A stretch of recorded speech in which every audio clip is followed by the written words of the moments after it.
In the case of the hip hinge, it's commonly that the middle back or upper back starts to fold forwards, rounding the lumbar spine from the top down.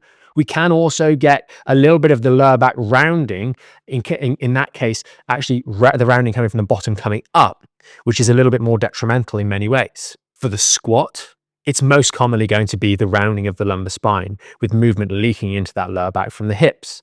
And for both of these, we can use something like the tape test, whereby we stick some tape along the lumbar spine to give us that extra sensor to help us realize when we're making the mistake. But we should also be using something like a smartphone to record us, or a family member to record us from the side so we can see if these errors are taking place. Additionally, when finding this pain-free or aggravation-free range, we can use a chair to place underneath our bum. So as we go down, we might touch the chair to understand how low we're going and standardize that range of motion while we're practicing this. We might need a chair with a shoebox on top because we can't actually squat very low. We might need 2 shoeboxes, 2 cushions. But in the process of learning this particular movement, or both of these, we're going to find a range that works. Now with the squat, the chair is going to work. With the hip hinge, on the other hand, having something in front of us so we can lean on it, so we can support our body if we feel like we've gone too far. For some of you, the brain is just not going to compute how to do that hip hinge or how to do that squat effectively. You'll find I just can't do it. My back's rounding. I'm immediately rounding. I'm immediately doing a squat when I'm supposed to be doing a hip hinge. These are common mistakes, but you only understand if you're doing these if you're recording yourself from the side and being careful. And you might be practicing these a couple of times a day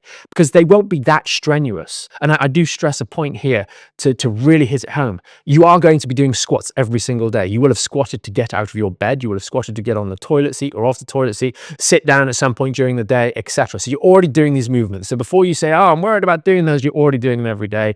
And when you do some of these tests, you realize that actually you're already doing a squat that's deeper than what you can competently do. And that raises all sorts of other questions, which we'll address in another video. So commit firstly in this step to being a student of these 2 movements. We keep it simple. 2 movements, get them right, and find out what you can do in that pain-free, competent range.